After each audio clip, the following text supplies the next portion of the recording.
রাধা কৃষ্ণ, রাধা কৃষ্ণ মিলিত তনু। রাধা কৃষ্ণের দুই দেহ একত্র হয়ে এই গৌরাঙ্গ মহাপ্রভু। আর রাধারানীর ভাব কান্তি বিলাস নিয়ে তিনি এসেছেন।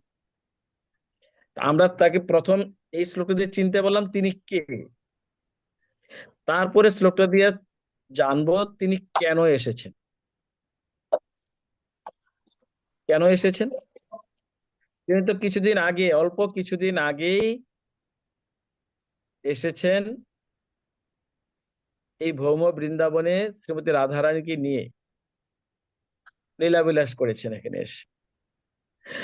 আবার একই দিনে, ব্রহ্মার একই দিনে আবার কলির প্রথম সন্ধ্যায় তিনি আবার এসেছেন। কারণটা কি? এবার কারণটা আমরা জানবো। শ্রীরাধয়া প্রণয় মহিমা কীদৃশ বানৈবা সাধ্য জনাদ্ভুত মধুরিমা কীদৃশ বা মদীয় সক্ষঞ্জস্য মদন ভবত কীদৃশং ব্যতিলোভা উদ্ভাবড্য সমজমি শচী গর্ভ সিন্ধু হরিন্দ। বলেছে এখানে যে শ্রী রাধার প্রেমের মহিমা কিরকম, ওই প্রেমের দ্বারা শ্রী রাধা আমার যে অদ্ভুত মাধুর্য আস্বাদন করেন, ওই মাধুর্য বা কিরকম, আমার মাধুর্য আস্বাদন করে শ্রী রাধা যে সুখ অনুভব করেন, সেই সুখই বা কিরকম। এই সমস্ত বিষয়ে স্বয়ং কৃষ্ণের নিজেরই লোভ হয়ে গেছে। কৃষ্ণ চিন্তা করলেন কি ব্যাপার, সারা জগৎ, সমস্ত ব্রহ্মাণ্ড, অনন্ত কোটি ব্রহ্মাণ্ড আমার প্রতি এত আসক্ত কেন, কি আছে আমার মধ্যে? আর রাধারানী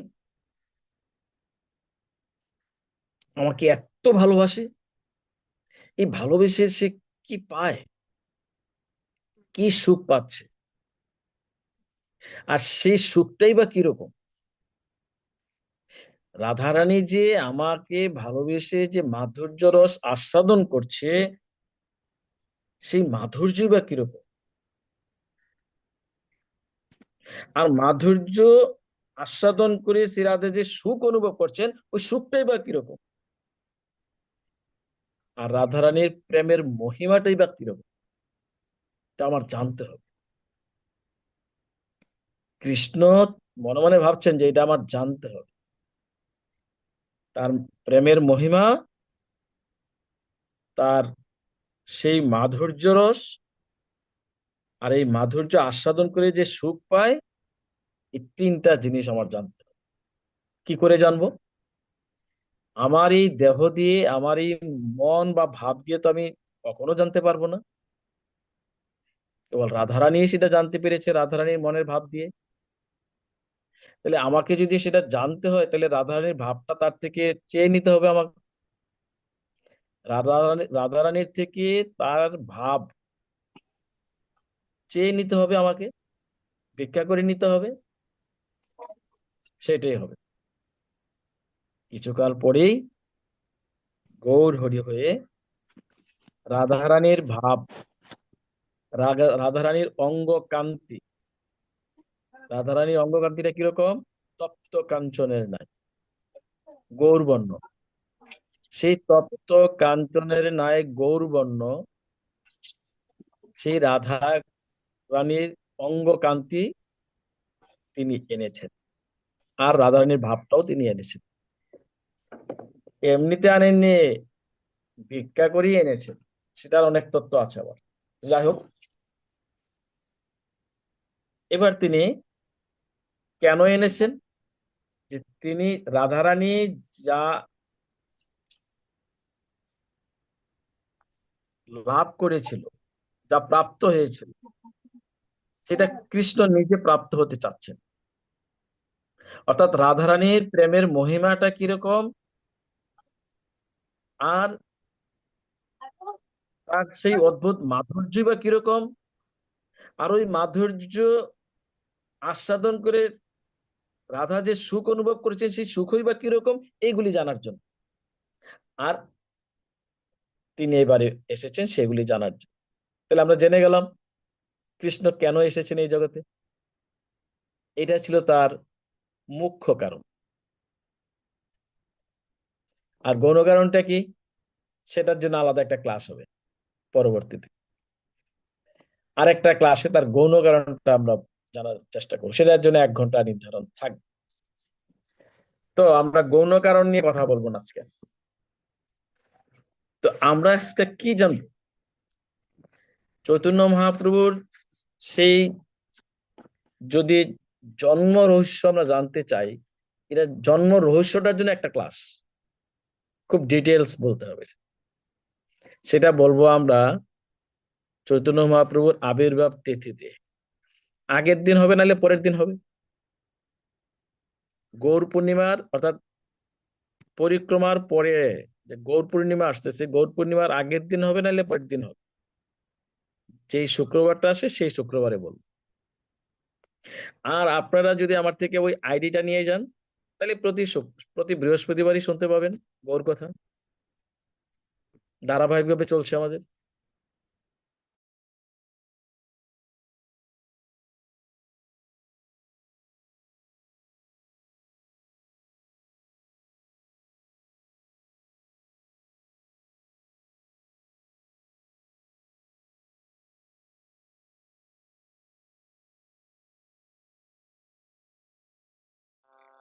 তবু আপনাকে শোনা যাচ্ছে না।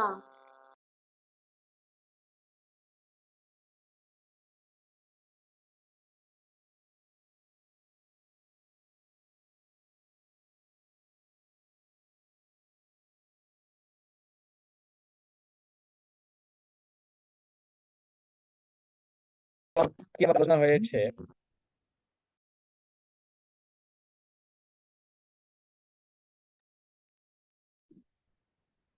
নেটে সমস্যা হচ্ছে সম্ভবত।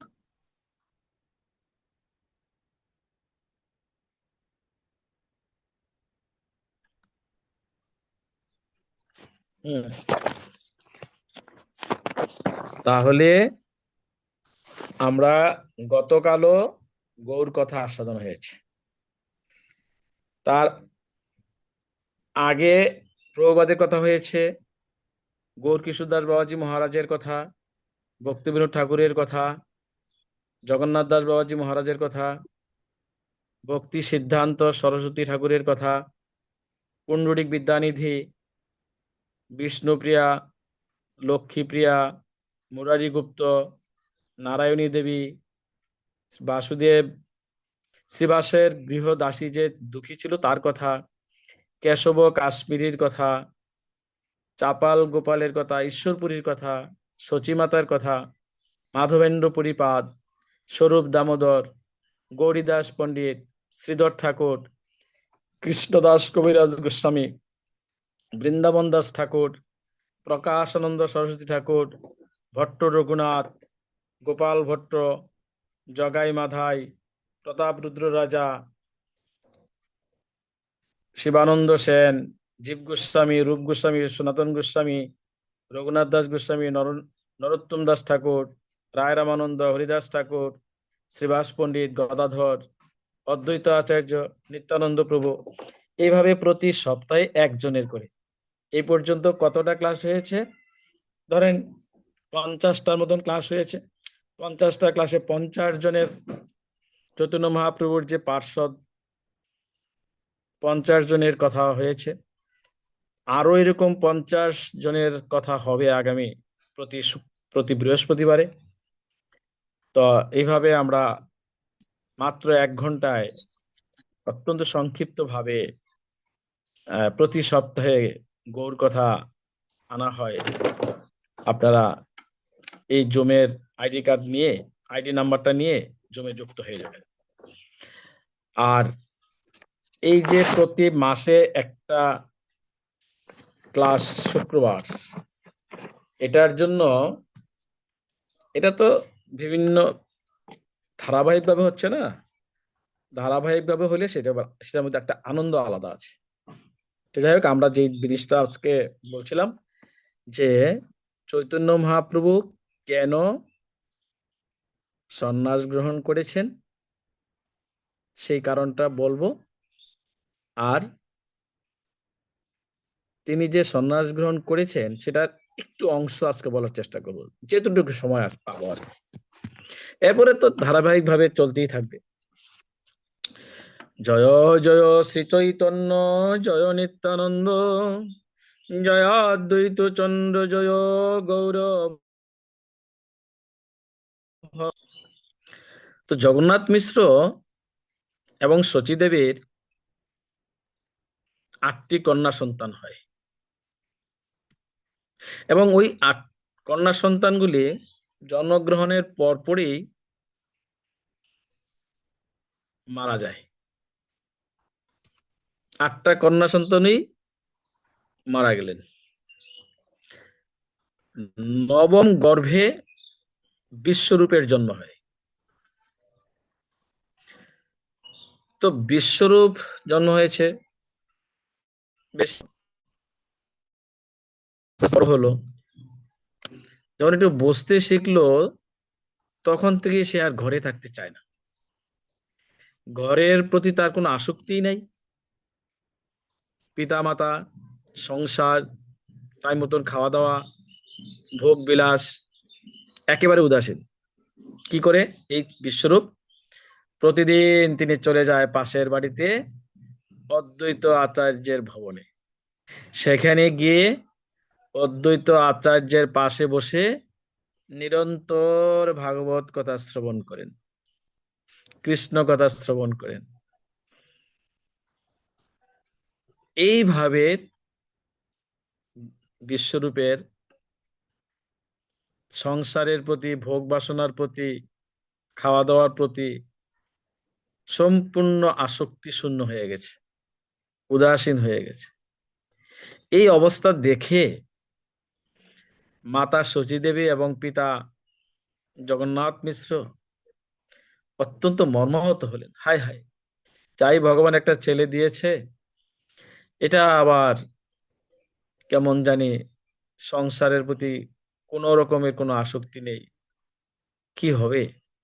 তখন তারা চিন্তা করলো, ছেলে যদি তার সাথে বড় হয়েছে, তাকে আহ, খুব সুন্দর দেখে একটা বিয়ে করে দিই, তো বউ ঘরে আনি। এই বউটার প্রতি তার ধীরে ধীরে আসক্তি হবে, তখন সে ঘরমুখী হবে। আহ আস্তে আস্তে এছাড়া আর কোনো পথ নেই। তো পিতামাতা যখন তাকে বিবাহ করার জন্য এরকম চেষ্টা শুরু করে দিয়েছে এবং তার কানে গেল যে তাকে বিয়ে করতে হবে, তখন বিশ্বরূপ কি করলেন? হায় হায় সর্বনাশ, আমি কি এই জগতের, এই সংসারের বন্ধনে আবদ্ধ হয়ে যাব? আমি কি মুক্ত হতে পারবো না? আমি তো এটা চাইনি। তখন তিনি এক রাতে গৃহ ত্যাগ করে চলে গেলেন এবং সন্ন্যাস গ্রহণ করলেন। যখন সচিমাতা এবং জগন্নাথ মিশ্রের এই পুত্রটা বিশ্বরূপ নিমাই সন্ন্যাস গ্রহণ করে চলে গেলেন, পিতামাতা একেবারে মর্মাহত হলেন। তারা অনেক শোক, বিরহ তাদের, আর সহ্য করতে পারছে না। কাছে থেকে তাদের এই ছোট ছেলে নিমাই বাবা মায়ের এই দুঃখ দেখে তিনি অনেক কষ্ট পাচ্ছেন, যে আমার বৃদ্ধ বাবা মা আজকে তার পুত্রের বিরহে এভাবে কান্না করছে, বিলাপ করছে। নিমাই সহ্য করতে পারছেন না। তাই নিমাই নিজেও মর্মাহত হয়ে পিতামাতাকে সান্ত্বনা দিয়ে তাদের উদ্দেশ্যে বলছেন, আমি তো করিব তোমার দোহার সেবন, শুনিয়া সন্তুষ্ট হলো পিতা মাতার মন। গৃহস্থ হইয়া করিব পিতা মাতার সেবন, ইহাতেই তুষ্ট হবেন লক্ষ্মী নারায়ণ।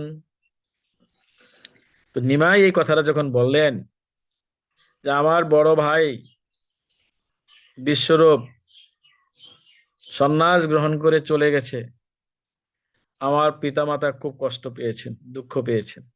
না না, আমি আমি সন্ন্যাস গ্রহণ করব না। আমি কি করব? তোমাদের সেবা করব, তোমাদের কাছে থাকব। আমি সন্ন্যাস গ্রহণ করব না। এই কথা শোনার পরে পিতামাতা খুব খুশি হলেন। আর কি বলছেন? গৃহস্থ হইয়া করিব পিতা মাতার সেবন। কে বলছে? নিমাই।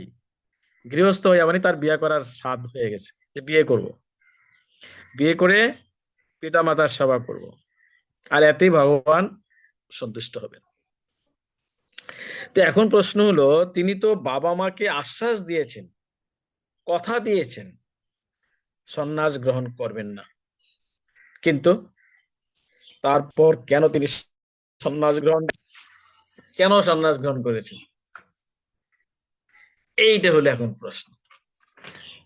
তো আমরা তার কারণটা যৎকিঞ্চিত সংক্ষিপ্ত বলার চেষ্টা করছি, পরবর্তীতে আরো বলা হবে। তাছাড়া আপনারা তো জানেনই। তো তার কিছুকাল পরই জগন্নাথ মিশ্র, অর্থাৎ নিমাইয়ের পিতা জগন্নাথ মিশ্র পরলোক গমন করলেন, দেহত্যাগ করলেন।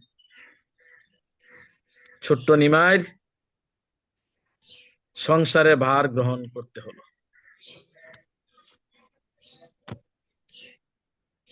ছোট্ট নিমাইয়ের সংসারের ভার গ্রহণ করতে হলো।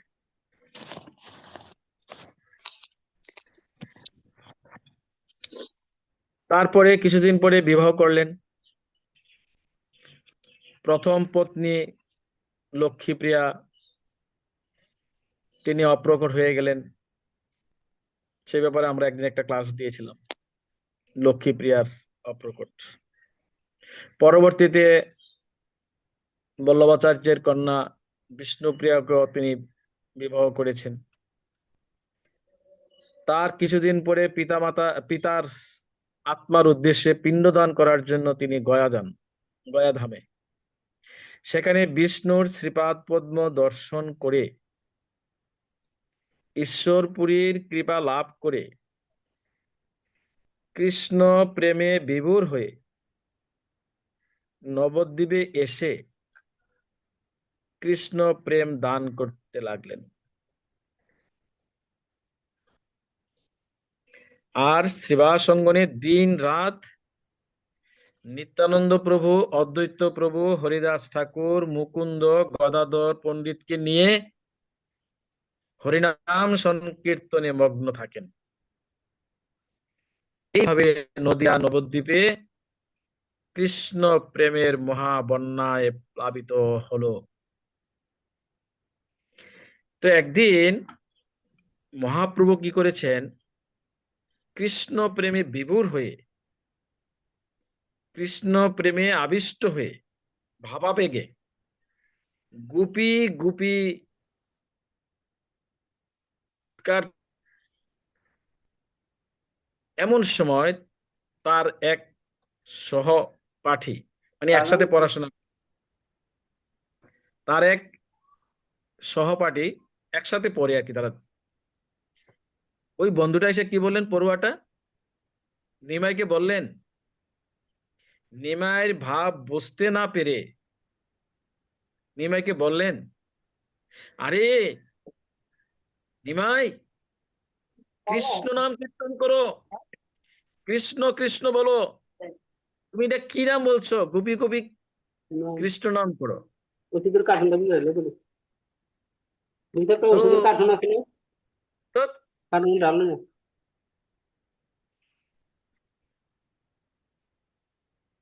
বলা হয়েছে পর্যন্ত, যেটা আর কি আপনারা অফ করে দেন, তারপরে মাইক খোলা রেখে আপনারা শ্রবণ করছেন। বিঘ্ন হলো কিনা, ভাবে বিঘ্ন ঘটেছে কিনা?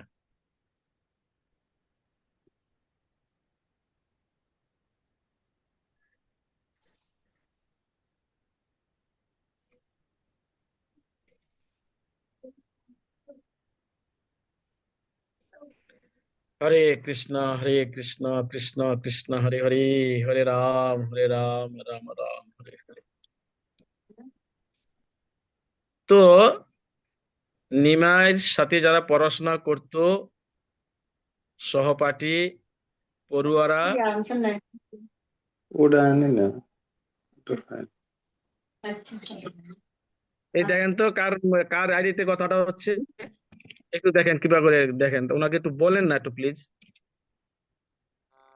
বলেন না একটু। ওদের কিভাবে বললে, কিভাবে অনুরোধ করলে আপনারা মাইকটা বন্ধ রাখবেন, দেখেন না একটু বলি প্লিজ। বন্ধ করছে প্রভু।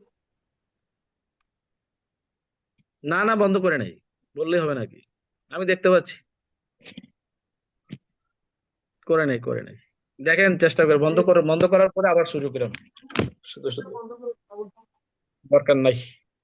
আইডি ওয়ান প্লাস এটা কার ওনার এখান থেকে বারবার কথা আসতেছে।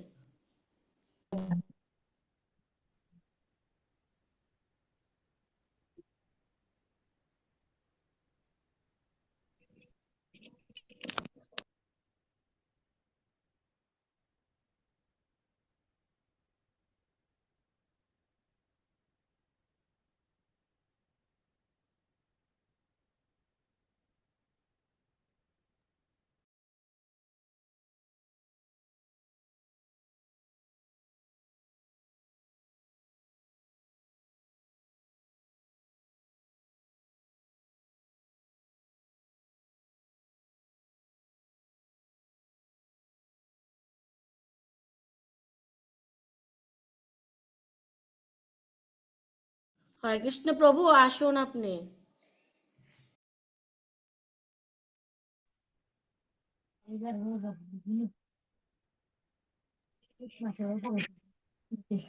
বন্ধ করেছে? হ্যাঁ প্রভু, আসেন। আগে প্রভু। বন্ধ তো করে নাই, খোলা আছে কিছু কিছু। তো একই তো উৎপাত হবে, ক্লাসটা তো লিটন প্রভু, চৈতন্য চরিতামৃত, চৈতন্য ভাগবত। লিটন, তুমি সবাইকে বন্ধ করে রাখো। একটা যারা এটাকে অপারেটিং করে তারা তো এটা বুঝে যে কোন জায়গায় টাচ করলে সব বন্ধ হয়ে যায়। আমরাও তো সে মায়াপুর থেকে তারক কৃষ্ণ নাম প্রভুর সে ভক্তি বেদান্ত ক্লাস করি, এখানে তো 30-35 জন, কিন্তু সেখানে তো 100 জনের উপরে, আমরা সব বন্ধ করে দেয়। এবং যারা কথা বলতে চায় তারা হ্যান্ড রাইজ করবে, হ্যান্ড রাইজ করার পর তাদেরকে কথা বলা।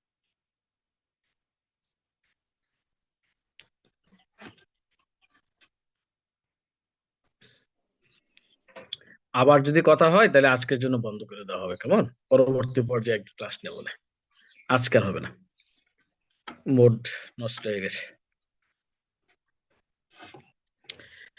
তো এবার কি হলো, চৈতন্য মহাপ্রভু কৃষ্ণ প্রেমে বিভোর হয়ে তিনি গোপী গোপী বলে রোদন করছিলেন, চিৎকার করছিলেন। তখন তার সহপাঠীরা তাকে জ্ঞান দিচ্ছিলেন, নিমাই তুমি গোপী গোপী বলছো কেন, কৃষ্ণ কৃষ্ণ বলো। এই কথা শুনে নিমাই তাদের উপরে ক্রোধান্বিত হয়ে তাদেরকে আক্রমণ করার জন্য, মারার জন্য একটা লাঠি নিয়ে তাড়া করেছেন। তখন ওই সহপাঠীরা এই লাঠির ভয়ে দৌড়ে পালিয়ে গেলেন। পালিয়ে গিয়ে তারা আবার একত্রিত হয়ে চিন্তা করলেন কি ব্যাপার, নিমাইও ব্রাহ্মণের ছেলে, আমরাও ব্রাহ্মণের ছেলে, নিমাই যেই ক্লাসে পড়াশোনা করে আমরাও সেই ক্লাসে পড়াশোনা করি, নিমাই আমাদেরকে লাঠি দিয়ে মারতে আসবে কেন? আমরাও প্রতিবাদ করব, আমরাও সবাই মিলে নিমাইকে আক্রমণ করব, নিমাইকে প্রহার করব, মারবো। এখন আপনাদের কাছে প্রশ্ন, উত্তর পরে দিবেন, এখন না। প্রশ্নটা কি? প্রশ্নটা হলো যে নিমাইকে তো তারা খারাপ কিছু বলে নাই। নিমাই যখন গোপী গোপী বললে, ভাবাবেশে গোপী গোপী বলে চিৎকার করছিলেন, কান্না করছিলেন, তখন তারা বলছিল, নিমাই তুমি গোপী গোপী বলছো কেন, কৃষ্ণ কৃষ্ণ বলো। খারাপ তো কিছু বলে নাই, কিন্তু নিমাই কেন তাদেরকে ধাওয়া করলেন? এই প্রশ্ন উত্তরটা যদি পারেন কেউ পরে, ক্লাসের পরে আমাকে দেবেন। তো আরো অনেক প্রশ্ন আছে, সেগুলি এখন আর বললাম না, পরবর্তীতে দেখা যাবে। এবার যখন সমস্ত পড়ুয়ারা, সহপাঠীরা এরকম সিদ্ধান্ত নিলেন যে আমরাও ব্রাহ্মণের ছেলে, একই সাথে পড়াশোনা করি, নিমাই আমাদেরকে মারতে আসবে, আমরা পালিয়ে যাব, কেমন কথা এটা? আমরাও নিমাইকে আক্রমণ করব, প্রহার করব, মারব। উত্তরজমী রূপে গৌরহরি চৈতন্য মহাপ্রভু এটা তো জানলেন। জানার পরে তিনি চিন্তা করলেন, হায় হায়, আরে আমি যার জন্য এসেছি, এই অধম পতিত জীব, কলির জীবকে উদ্ধার করার জন্য, আর এখন সেই কলির জীব আমার চরণে অপরাধ করছে, ওরা আমাকে আক্রমণ করবে, প্রহার করবে, ওরা তো আরো অপরাধে যুক্ত হয়ে গেল, বন্ধন দশায় যুক্ত হয়ে গেল, কিন্তু আমার উদ্দেশ্য তো আর সফল হলো না। আমার উদ্দেশ্য তো তাদেরকে উদ্ধার করা, কিন্তু উদ্ধার তো থাক দূরের কথা, এখন তারা তো উল্টা আমার চরণে অপরাধ করে ফেলেছে, এখন কি হবে? তখন নিমাই চিন্তা করলেন, না না, এইভাবে হবে না, এইভাবে হবে না, আমাকে এই নদিয়া ছেড়ে যেতে হবে, আমাকে সন্ন্যাস গ্রহণ করতে হবে। কারণ তৎকালে একটা নিয়ম ছিল, যারা সন্ন্যাস হয় তাদেরকে সাধারণ মানুষেরা নারায়ণ জ্ঞান করেন, নারায়ণ জ্ঞানে তাদেরকে ভক্তি করেন। এখন যদি নিমাই যদি সন্ন্যাস গ্রহণ করে, আর সন্ন্যাস গ্রহণ করে সাধারণ মানুষের ঘরের দরজায় দরজায় যায়, তখন তারা নিমাইকে সম্মান করবে, ভক্তি করবে, আর তারা উদ্ধার হয়ে যাবে। আমার গৌরহরি চৈতন্য মহাপ্রভু এই সিদ্ধান্ত নিয়ে নিলেন। তখন চৈতন্য মহাপ্রভু কি করলেন, তাদের অপরাধটা তো বুঝতে পারলেন, এবং তাদের উদ্ধারের কথা চিন্তা করে একদিন সমস্ত ভক্তদের সামনে ঠারে ঠোরে সন্ন্যাস গ্রহণের ইচ্ছা ব্যক্ত করলেন। ভক্তরা কেউ বুঝতে পারলেন না, কিন্তু নিত্যানন্দ প্রভু বুঝতে পারলেন। নিত্যানন্দ প্রভু বুঝতে পেরে তিনি চিন্তা করলেন যে নিমাই যদি সন্ন্যাস নিয়ে চলে যায়, তাইলে আয়ের কি হবে? আয় মানে মাতা সচিমাতার কি হবে? সচিমাতা কিভাবে সহ্য করবে? একে একে তার 8টা সন্তানের মৃত্যু হয়। পরবর্তীতে বিশ্বরূপ সন্ন্যাস নিয়ে গৃহত্যাগ করে চলে গেছে। তারপরে তার পিতা জগন্নাথ মিশ্রের মৃত্যু হয়ে গেছে, স্বামীকেও হারালো, ছেলেকেও হারালো, আর এবার শেষ সম্বদ নিমাই যদি সন্ন্যাস গ্রহণ করে চলে যায়, তাহলে সচিমাতার কি হবে? নিত্যানন্দ প্রভু শুধু এই চিন্তাটাই করছে, হায় হায় কি হবে। এই সচিমাতার বিরহের কথা চিন্তা করে নিত্যানন্দ প্রভু স্তব্ধ হয়ে গেলেন, এবং নির্জনে একা একা বসে কান্না করতে লাগলেন। তারপর একদিন নিত্যানন্দ প্রভুকে মহাপ্রভু ডেকে নিয়ে তার সন্ন্যাস গ্রহণের কথা জানালেন। কারণ বদ্ধজীবদের উদ্ধার করার জন্য তিনি এই জগতে অবতীর্ণ হয়েছেন, কিন্তু বদ্ধ জীবগণ তার চরণে অপরাধ করে আরো বেশি করে বন্ধন দশায় যুক্ত হয়ে গেছেন। তাই সন্ন্যাসী হয়ে তাদের দ্বারে দ্বারে গিয়ে ভিক্ষা করবেন, তাহলে তারা সন্ন্যাসী দেখে মহাপ্রভুকে প্রণাম করবে, আর তারা অপরাধ থেকে মুক্ত হয়ে ভক্তি লাভ করবে। এভাবে মুকুন্দকে, গদাধরকে জানালেন। তারাও মন খারাপ করলেন, খুব দুঃখিত হলেন।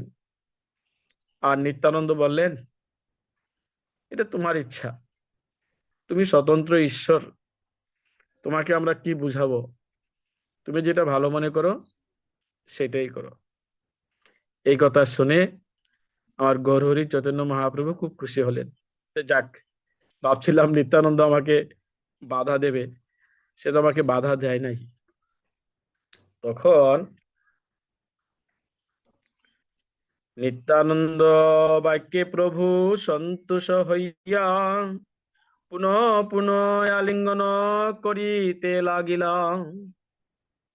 তখন আমার গৌরহরি চৈতন্য মহাপ্রভু খুশি হলেন নিত্যানন্দ প্রভুর কথায়, যে যাক, সে তো আমার পক্ষে কথা বলেছে, আমার এই সিদ্ধান্তটাকে স্বাগত জানিয়েছে, বাধা তো আর দেন নাই। এই জন্য নিত্যানন্দ প্রভুকে বারবার প্রণাম করছে আর আলিঙ্গন করছে। স্থির হই নিত্যানন্দ মনে মনে গুণে, প্রভু গেলে আইর প্রাণ ধরিবে কেমনে। তো নিত্যানন্দ প্রভু চিন্তা করলেন, যদি নিমাই সন্ন্যাস নিয়ে চলে যায়, মাতা শচীর কি হবে। ভাবিয়া আইর দুঃখ নিত্যানন্দ রায়, নিভৃতে বসিয়া প্রভু কান্দয়ে সদয়। এই শচীমাতার কথা চিন্তা করতে করতে নিত্যানন্দ প্রভু নিভৃতে নির্জনে বসে শুধু কান্না করেন।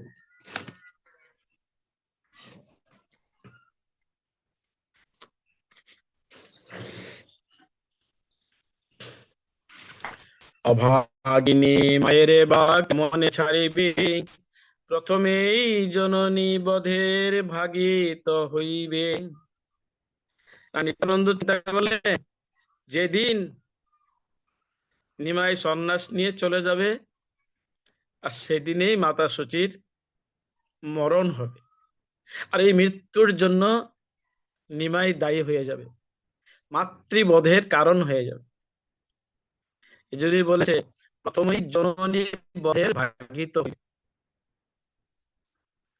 আর সমস্ত ভক্তরা সন্ন্যাসের কথা শোনার পর হরি হরি বলি কেহ কান্দে উচ্চ স্বরে, ডুবিলেন ভক্তগণ দুঃখের সাগরে।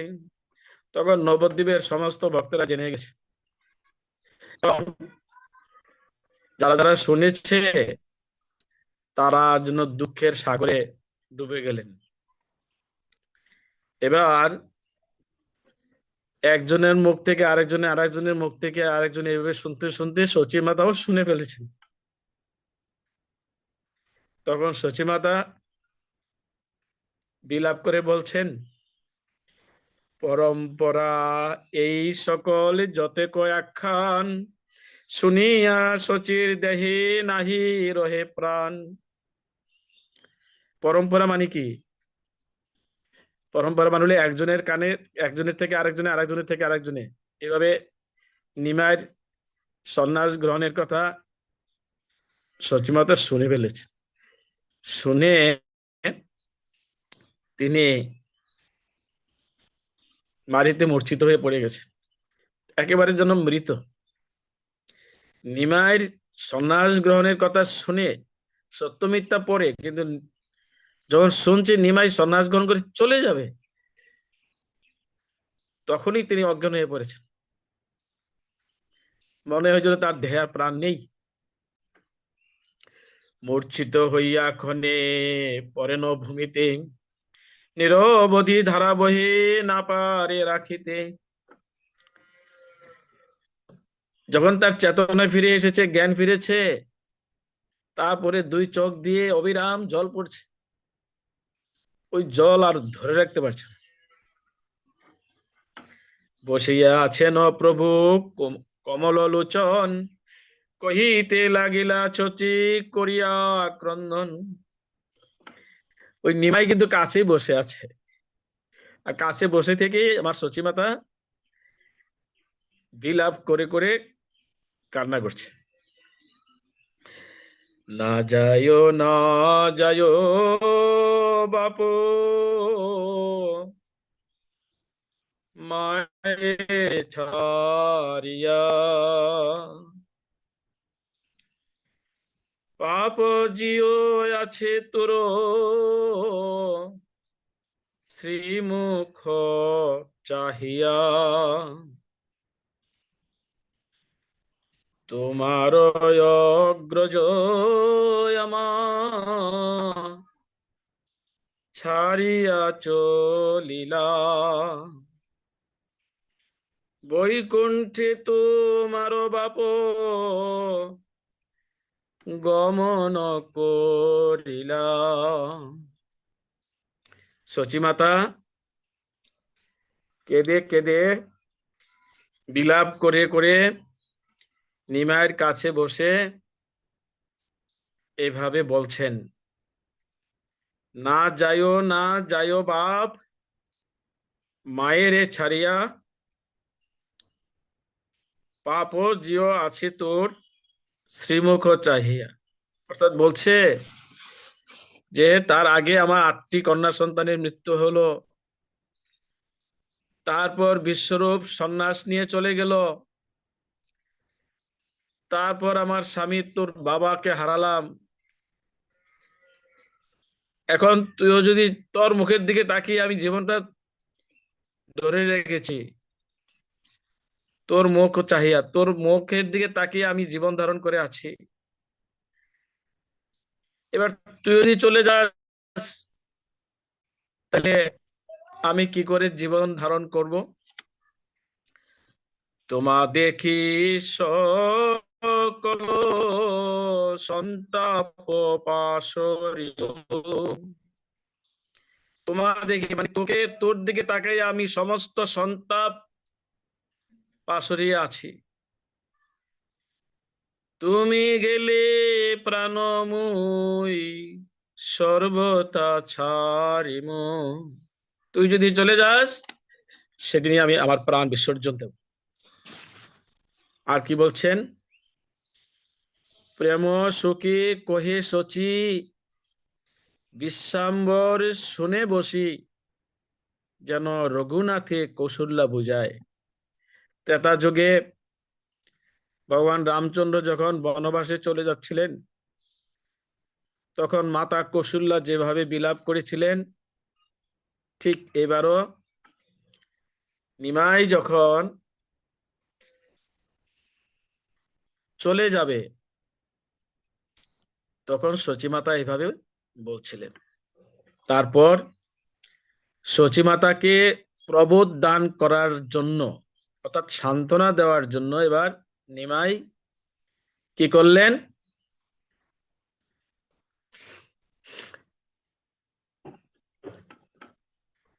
কথা বলতে শুরু করেছেন যে মা,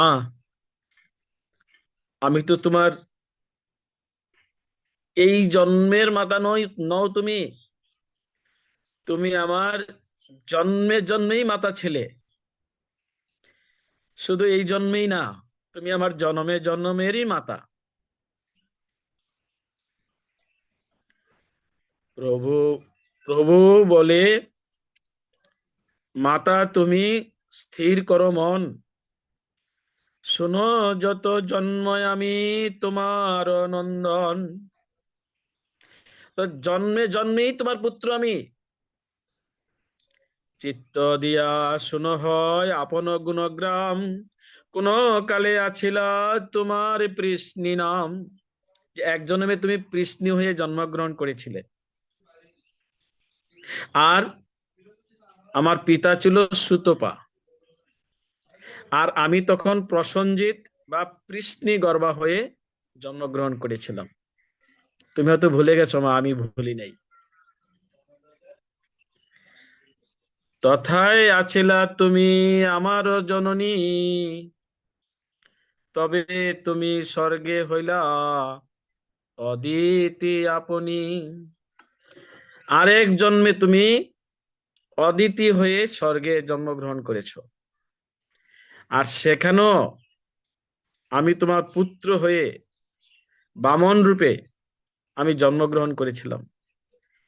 তবে আমি হইল বামন অবতার, তথাও আছিলা তুমি জননী আমার। যখন আমি বামন রূপ ধারণ করে এসেছিলাম উপেন্দ্র নাম দিয়ে, তখনও তুমি আমার মাতাই ছিলে, তখন তোমার নাম ছিল অদিতি। তবে তুমি দেবহূতি হইলা আরবার, তথাও কপিল আমি নন্দন তোমার। আবার যখন তুমি দেবহূতি হয়ে জন্মগ্রহণ করেছো, তখন আমি তোমার পুত্র কপিল হয়ে জন্মগ্রহণ করেছি তোমার গর্ভে। তবে তুমি মথুরায় দেবকী হইলাম, কংসাসুর অন্তপুরে বন্ধনে আছিলাম। তথাও আমার তুমি আছিলা জননী, তুমি সেই দেবকী, তোমার পুত্র আমি। তখন বললেন যে একবার তুমি দেবহূতি হয়ে এসেছিলে, আমি কপিল দেব হয়ে আসছিলাম তোমার পুত্র।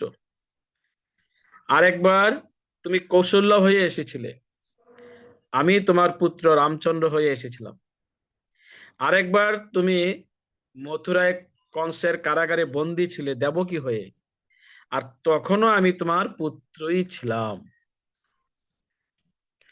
আর এবারও তুমি আমার মাতা, আমি তোমার পুত্র। কেন শোক করছো মা? আমি তো জনমে জনমেই তোমার মা, তোমার পুত্র আমি। তুমি আমার মাতা, জন্মে জন্মেই তুমি আমার মাতা। তো এইভাবে নিমাই মাকে সান্ত্বনা দিয়েছে। সান্ত্বনা দিয়েই মহাপ্রভু কি করলেন? নিত্যানন্দ প্রভুকে নির্জনে ডেকে নিলেন। ডেকে নিয়ে বলছেন, দাদা, আজকেই আমি কাটোয়ার উদ্দেশ্যে চলে যাব কেশব ভারতীর নিকটে সন্ন্যাস গ্রহণের জন্য। আজকে আমি গৃহত্যাগ করে চলে যাব। এই সংবাদটা মাতা শচী, গদাধর, ব্রহ্মানন্দ, চন্দ্রশেখর আচার্য, মুকুন্দ ছাড়া যেন আর কেউ না জানে। মহাপ্রভু বলে দিলেন এই কয়েকজন ছাড়া যেন অন্যরা কেউ না জানে। সারাদিন কি করলেন মহাপ্রভু? সংকীর্তন করলেন সবাইকে নিয়ে। তিনি সকলকে কৃষ্ণ নাম জপ করতে বললেন। সবাইকে বলছে কৃষ্ণ নাম জপ করার জন্য। আর কি বলছেন? আপন গলা আপন গলার মালা সবাকারে দিয়া, আজ্ঞা করে প্রভু সবে কৃষ্ণ গাও গিয়া। নিজের গলার মালাটা সবাইকে দিয়ে দিলেন, আর বললেন যাও তোমরা ঘরে গিয়ে কৃষ্ণ নাম কীর্তন করো। বলো কৃষ্ণ, ভজ কৃষ্ণ, গাও কৃষ্ণ নাম, কৃষ্ণ বিনা কেহ কিছু না ভাবিও আন। যদি আমা প্রতি স্নেহ থাকে সবাকার, তবে কৃষ্ণ ব্যতিরিক্ত না গাইবে আর। বলে দিয়েছে, যদি আমা প্রতি স্নেহ থাকে, তবে কৃষ্ণ ছাড়া অন্য কিছু আর গাইবে না। আমাকে যদি তোমরা সত্যি ভালোবাসো, তাহলে আমার আদেশ, তোমরা শুধু কৃষ্ণ নাম কীর্তন করো, কৃষ্ণ গাও। বুঝেছেন? অজয় কৃষ্ণ প্রভু।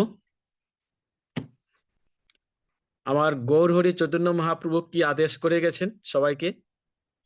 গৌর যে শিখালো নাম, সেই নাম গাও, অন্য কোনো নামে হবে না।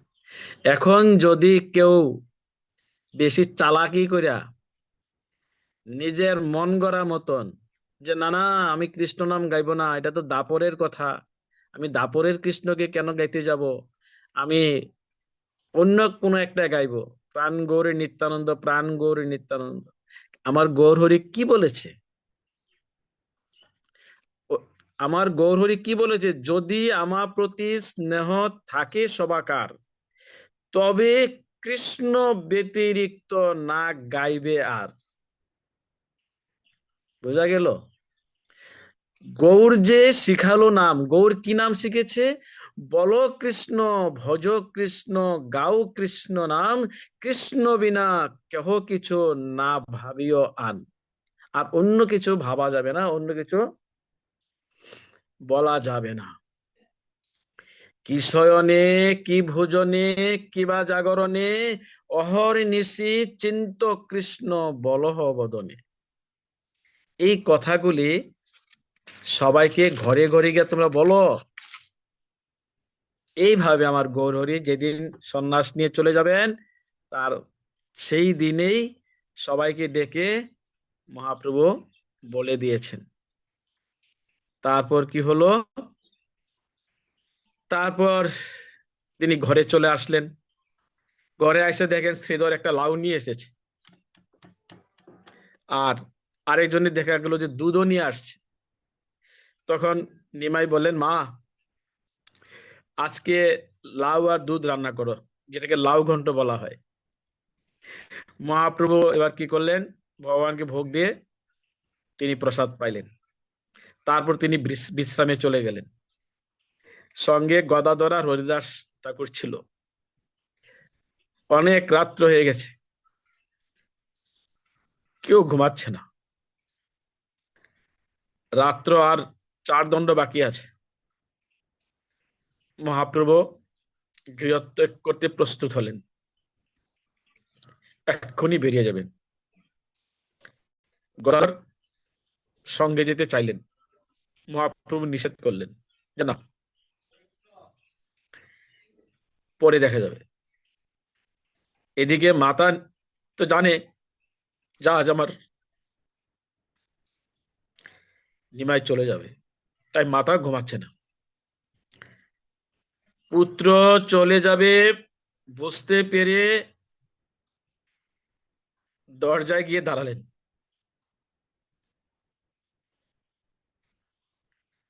আমার গৌরহরি চৈতন্য মহাপ্রভু মাকে অনেক প্রবোধ দিলেন, কিন্তু মাতা কোনো উত্তর দিলেন না, স্তব্ধ হয়ে নির্বাক হয়ে দাঁড়িয়ে আছেন। মহাপ্রভু জননীকে প্রদক্ষিণ করে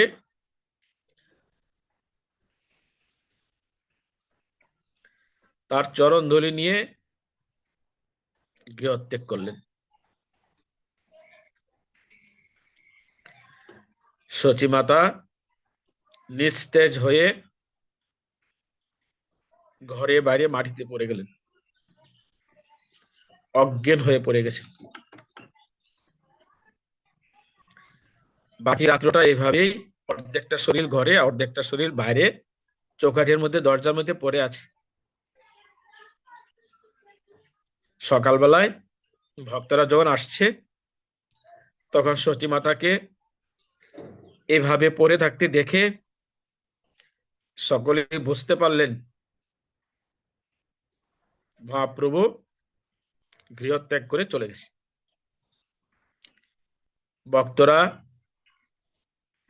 এই দৃশ্য দেখে কেউ অজ্ঞান হয়ে মাটিতে পড়ে গেছেন, কেউ হাউমাউ করে কান্না করছেন, কেউ সচিমাতাকে ধরে বিলাপ করছেন, কান্না করছেন, সহ্য করতে পারছিলেন না। আর নবদ্বীপের পাষণ্ডীগণও দুঃখ করতে লাগলেন, আর বললেন, আহ, আমরা নিমেকে চিনতে পারলাম না, তাকে না চিনে তার চরণে কত অপরাধ করেছি, কত নিন্দা মন্দ করেছি। তারপর মহাপ্রভু কাটোয়ায় চলে গেলেন। কেশব ভারতীর প্রভুর কেশব ভারতীর আশ্রমে কেশব ভারতী যখন দেখলেন মহাপ্রভুকে,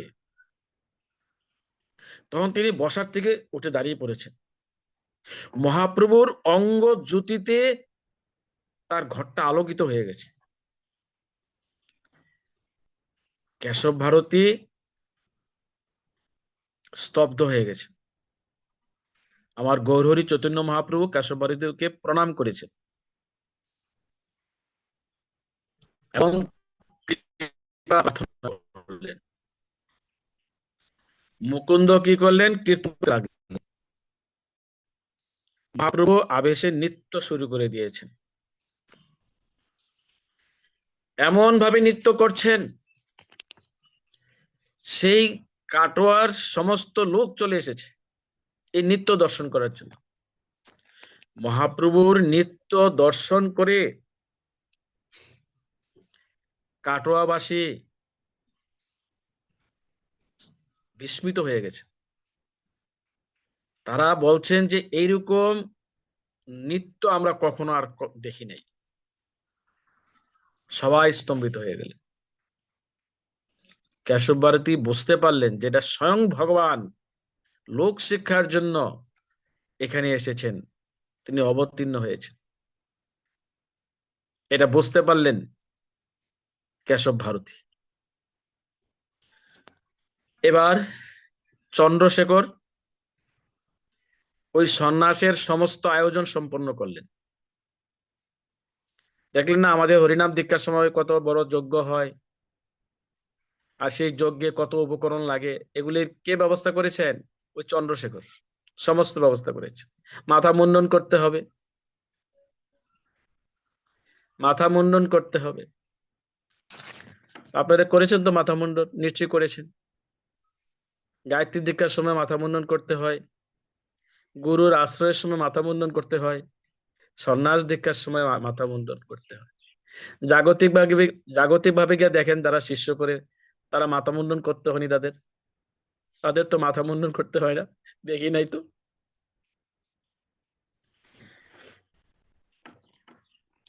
এবার মাথা মুন্ডন হলো। কে করেছেন? কে করেছেন মাথা মুন্ডন? নাপিত মধু।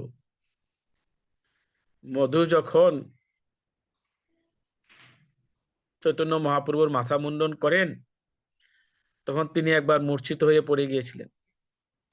পরে আবার চেতনা ফিরে যখন আসছেন, তখন তিনি হাউমাউ করে কান্না করছেন।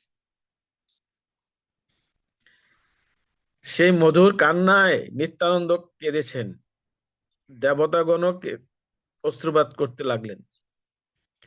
মহাপ্রভু ছলপূর্বক কি করেছেন? কেশব ভারতীর কানে সন্ন্যাস মন্ত্র দিয়ে দিয়েছেন, আর বলছেন যে এই মন্ত্র আমার কর্ণে শুনিয়ে দিন। মহাপ্রভুর যে অঙ্গ জ্যোতি, যে জ্যোতির্ময় পুরুষ, তার দেহটা ছিল তপ্ত কাঞ্চনের ন্যায় গৌরবর্ণ, আর তার মধ্যে ছিল গেরুয়া বসন, আর এর মধ্যে ছিল মাথা মুন্ডন, যেন সাক্ষাৎ ভগবান, সেই জ্যোতির্ময় পুরুষ। তার অঙ্গের শোভায় ওই জায়গাটা আলোকিত হয়ে গেছে। এবার মহাপ্রভু কীর্তন করতে লাগলেন, এই জগতে চৈতন্য বিধান করেছেন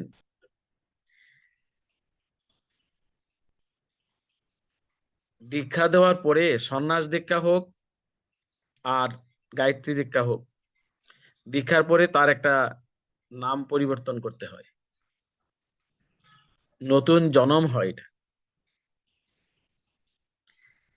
আর এই গৌরহরি চৈতন্য মহাপ্রভু কৃষ্ণ কীর্তন প্রচার করেছেন বলে এই জগতে তার নাম দেওয়া হয়েছে শ্রীকৃষ্ণ চৈতন্য মহাপ্রভু। এটা কে করেছেন? কেশব ভারতী এই নামকরণ করেছেন। এবার কাটোয়ায় সন্ন্যাস গ্রহণের পর চৈতন্য মহাপ্রভু 3 দিন আরো দেশে ভ্রমণ করতে করতে নিত্যানন্দ প্রভুর চাতুরী ক্রমে শান্তিপুরের পশ্চিম পারে আগমন করলেন। আসলে আমি সংক্ষিপ্ত করে ফেলছি ব্যাপারটাকে, কারণ 1 ঘন্টা সময় দিয়েছে আমাকে, অলরেডি 1 ঘন্টা পার হয়ে গেছে। আমি এক্ষুনি কিছুক্ষণের মধ্যেই 5-7 মিনিটের মধ্যেই ক্লোজ করে দেব, কারণ 1 ঘন্টা টাইম দেওয়া হয়েছে, 1 ঘন্টাই বলতে হবে, যেটা নিয়ম। সময় জ্ঞান থাকতে হবে, সবাই ব্যস্ত। তো আসলে এই বিষয়টা 1 ঘন্টা, 2 ঘন্টা, 3 ঘন্টা বিষয় না, এটা চৈতন্য মহাপ্রভুর সন্ন্যাস লীলা বিশাল। তারপর আমি সংক্ষিপ্ত করে ফেলেছি।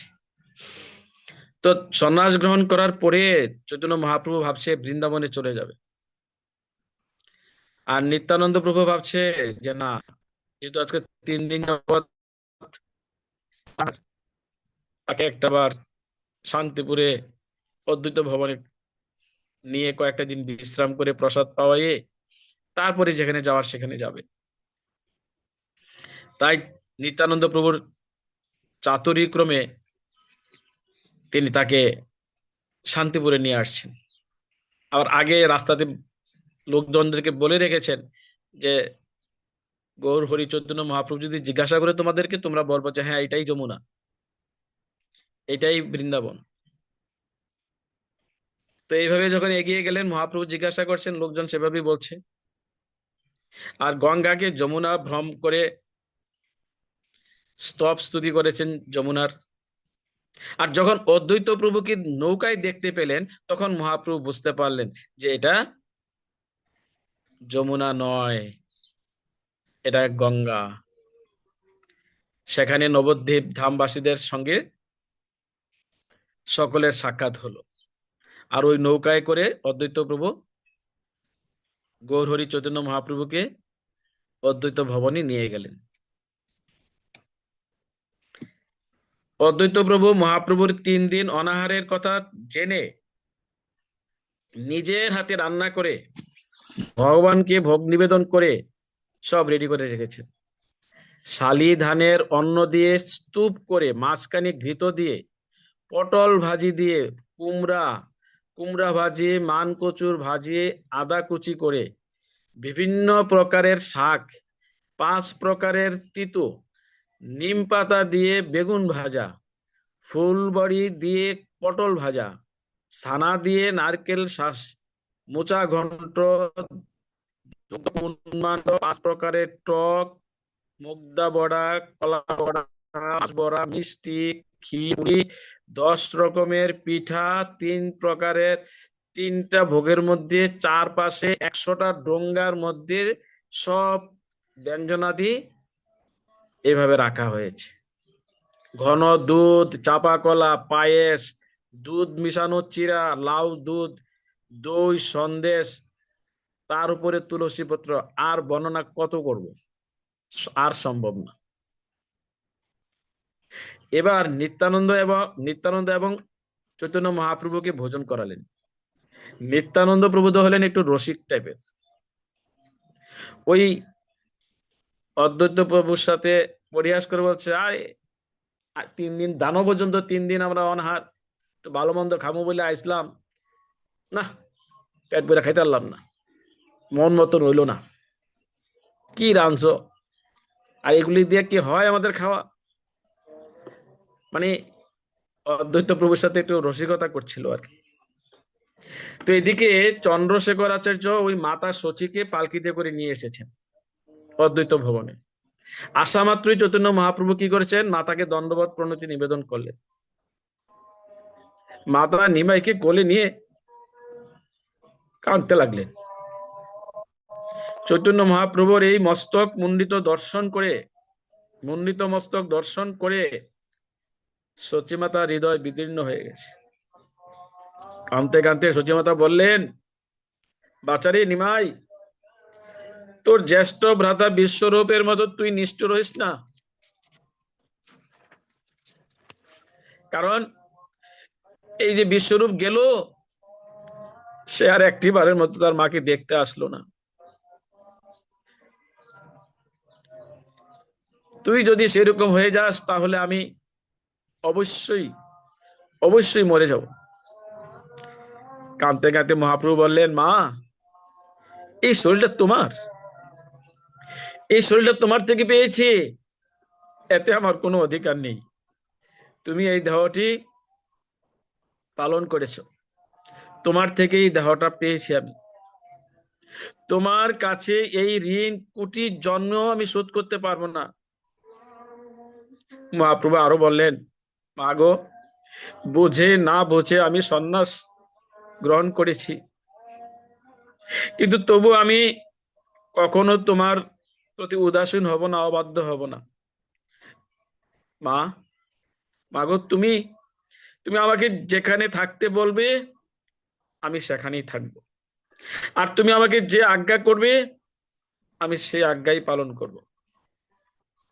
এইভাবে কি করলেন,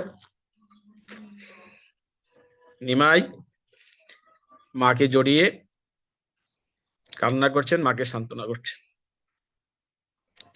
এবার মাতা নিমাইয়ের কথায় আশ্বস্ত হলেন, সন্তুষ্ট হলেন। তারপর নবদ্বীপের সমস্ত ভক্তরা বললেন যে না, মা যেটা বলেছে সেটাই হবে। তারপরে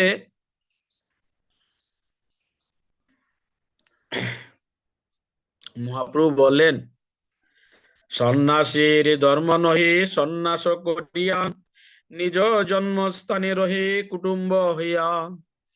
তখন একটা মনে করে দিলেন যে সন্ন্যাস গ্রহণ করার পরে আর জন্মস্থানে থাকতে নেই, তাইলে মানুষের নিন্দা করবে যে সন্ন্যাসী হয়ে সে ঘরে থাকে, বাড়িতে থাকে, বা নিজের জন্মস্থানে থাকে। কেহ যেন এই বলি না করে নিন্দন, সেই যুক্তি কহ যাতে রহে দুই ধর্ম। তখন মাকে বললেন, মা, তুমি এমন একটা সমাধান করে দাও যাতে অন্যেরা নিন্দাও করতে না পারে এবং সমস্যারও সমাধান হয়।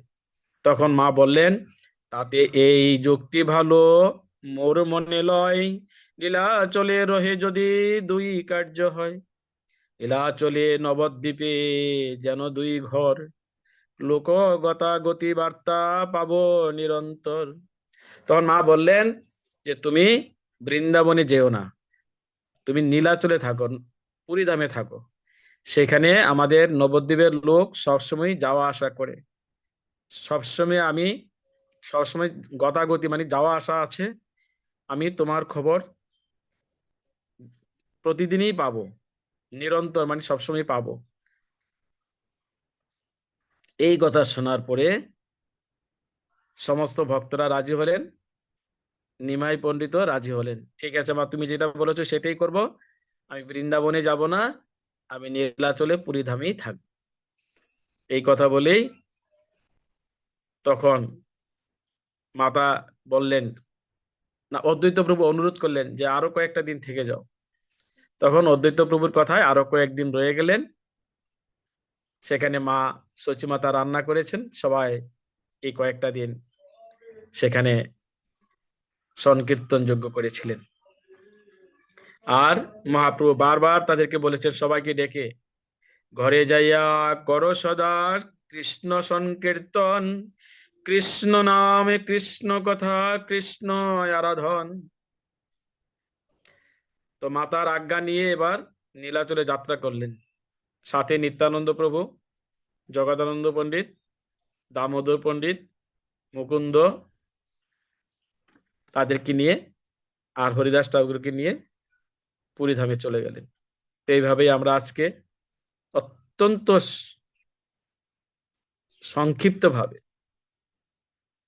আমরা, তাও তো অনেক সময়টা লেগে গেছে, চেষ্টা করছিলাম যেন 1 ঘন্টার মধ্যে শেষ করতে পারি, এটাকে গুছিয়ে শর্টকাট করে নিয়ে এসেছিলাম। তো আমরা এইভাবে ধারাবাহিকভাবে শুনবো। আপনারা যদি কৃপা করে ওই বৃহস্পতিবারের গৌর কথায় যুক্ত হন, তাহলে আমি আরো বেশি সন্তুষ্ট হব।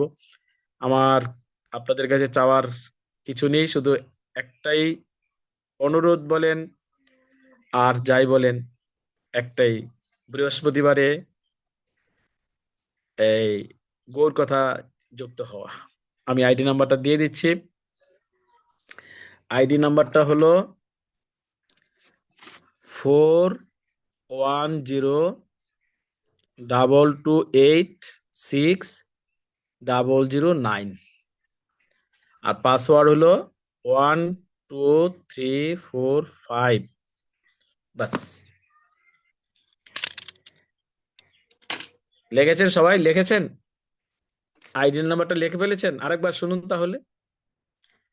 41022860009। পাসওয়ার্ড হলো 12345। তো আজকের মতো এখানেই গৌর কথা। চৈতন্য মহাপ্রভুর সন্ন্যাসের কারণ এবং সংক্ষিপ্ত আকারে সন্ন্যাস লীলা। তো কারো কোনো প্রশ্ন থাকলে করতে পারেন, যদি কোথাও কোনো প্রশ্ন থাকে। আমার একটা প্রশ্ন ছিল, আমার অনেক প্রশ্ন আপনাদের কাছে, তো সবগুলি তো আর বলাও সম্ভব না, শোনারও সময় নাই। একটা শুধু, সেটা বলেছিলাম, মনে আছে কারো প্রশ্নটা? প্রশ্নটা মনে থাকলে উত্তরটা কৃপা করে দিতে পারেন।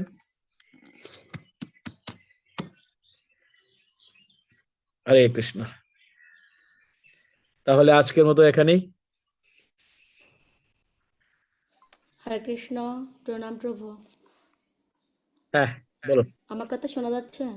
প্রভুজি, হ্যাঁ আপনার হ্যাঁ, একটা সমস্ত বৈষ্ণব ভক্ত শ্রীচরণে প্রণতি জ্ঞাপন করছি। প্রভু, আপনার শ্রীচরণে প্রণতি জ্ঞাপন করছি। আজকে সকলকে বিজয় একাদশীর কৃষ্ণপ্রীত শুভেচ্ছা।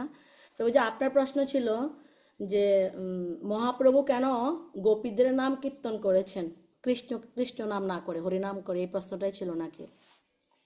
রাইট। হ্যাঁ। তো আমি কি একটু বলার চেষ্টা করব, হয় কি না জানি না।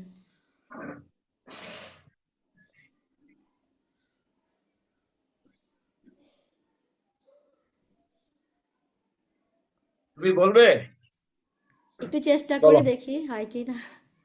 বলো। যে মহাপ্রভু পরমেশ্বর ভগবান শ্রীকৃষ্ণের প্রতি যে ব্রজ গোপিকাদের যে গভীর প্রেম ছিল, সেই গভীর প্রেমটাতে মহাপ্রভুর প্রবল শ্রদ্ধা ছিল।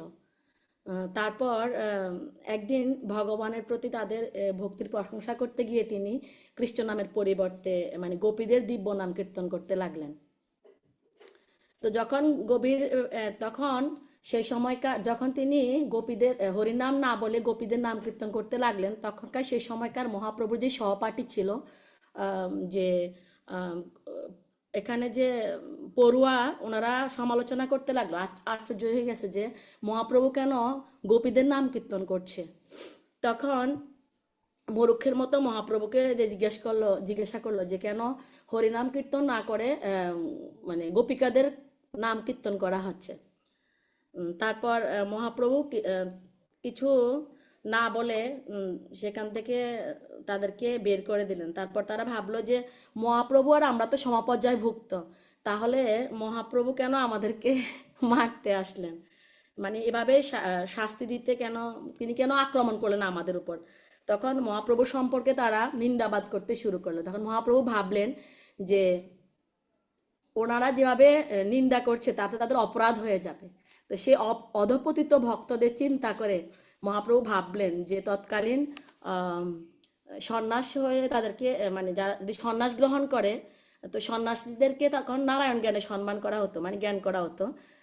তো তারপর তিনি ভাবলেন যে আমি সন্ন্যাসটা, তখন মহাপ্রভু আমাদেরকে কলিহত জীবকে শিক্ষা দেওয়ার জন্য তিনি সন্ন্যাস গ্রহণ করলেন, যাতে এই মানে সাধারণ মানুষেরা পারমার্থিক পথে উন্নতি সাধন করতে পারে।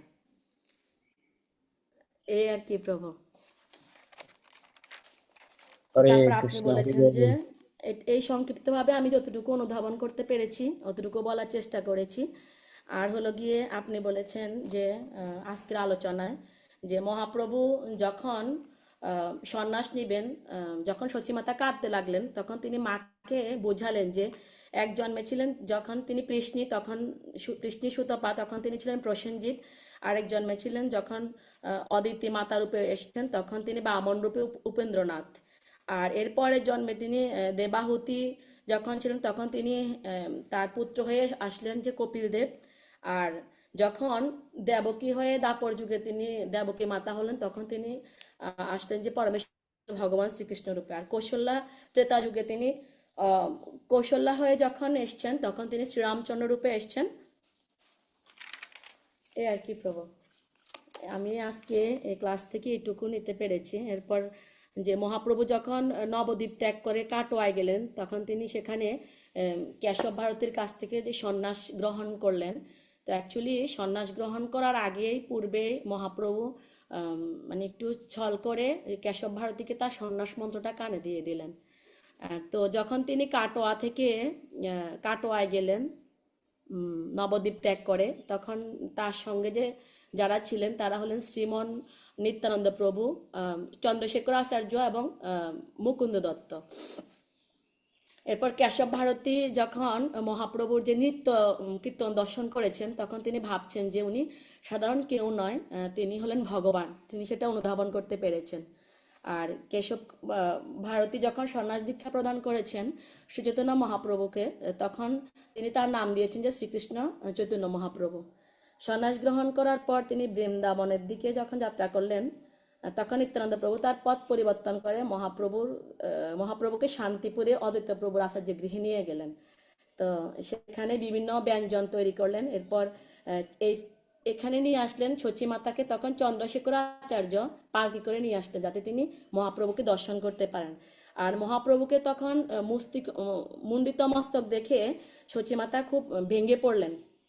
তখন তিনি বললেন যে বিশ্বম্বর যেভাবে ওনাকে ছেড়ে গিয়েছে, ওনাকে অনুনয় বিনয় করে বললেন যে মহাপ্রভু যেন এভাবে ছেড়ে না যায়। তখন সন্ন্যাস গ্রহণ করার পর তিনি মাকে বোঝালেন যে সন্ন্যাস গ্রহণ করার পর জন্মস্থানে থাকতে নেই, মানুষ বিভিন্ন কথা বলবে। তারপর তিনি বললেন যে ঠিক আছে, তাহলে তুমি পুরীধামে নীলাচলে থেকেও বৃন্দাবন যেও না।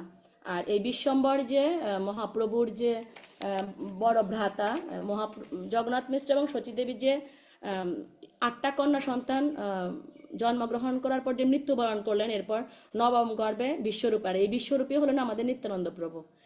আর এরপরে নিমাই হরে কৃষ্ণ প্রভু। এইটুকু আমি নিতে পেরেছি। হরে বল, হরে কৃষ্ণ। খুব মনোযোগ দিয়ে